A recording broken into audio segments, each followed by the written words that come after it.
Sino ka? Ikaw ba si Miguel? Oo, ako nga. Anong kailangan mo? Pinapunta ako ng may-ari ng bahay at gusto niyang umalis ka na dito sa lalong madaling panahon. Anong sinasabi mong kailangan ko nang umalis? Ilang buwan pa ang usapan naming ilalagi ko dito ah. Nagbago na ang isip niya. Ayaw na niya mamalagi ka rito. Kung ako sa'yo, aalis na ako bago pa lumaki ang gulo. Anong gulo ang pinagsasabi mo?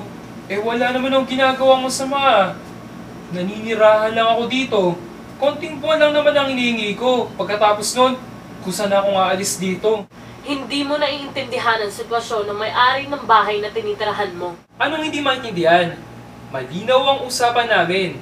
Pinapasok niya ako dito, ibig sabihin gusto niya akong tumira dito.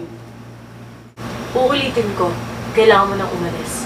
Hindi ako aalis kahit ano pang sabihin mo. Hanggat hindi siyang maharap sa akin, hindi ako aalis dito.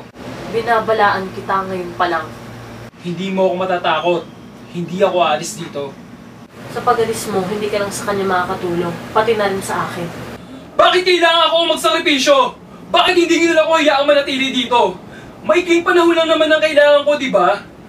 Wala naman ako masamang sinabi o ginawa na kahit na ano na hindi niyo gusto. Oo, naninirahan ako sa isang bahay na hindi ko pag-aari. Pero may kapalit naman ang lahat ng yun, di ba? Alam ko, pero kailangan ko tong gawin! Pero sana mapatawad mo ako.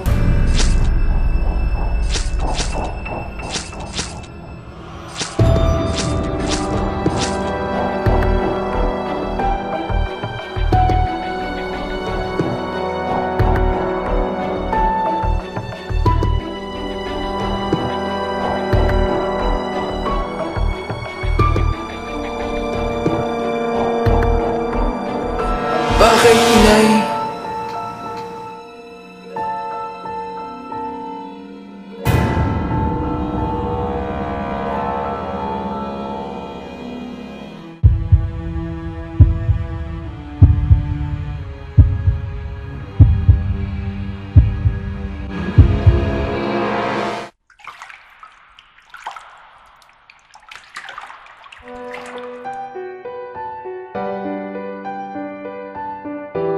Ineng, tapos na.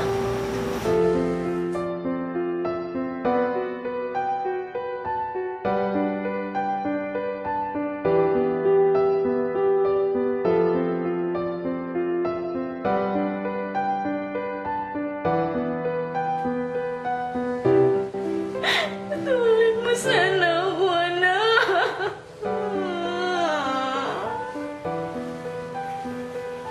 Hindi ko makaya.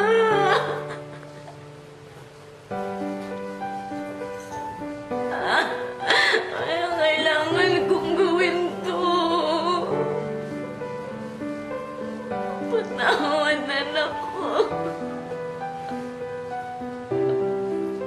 Patawanan.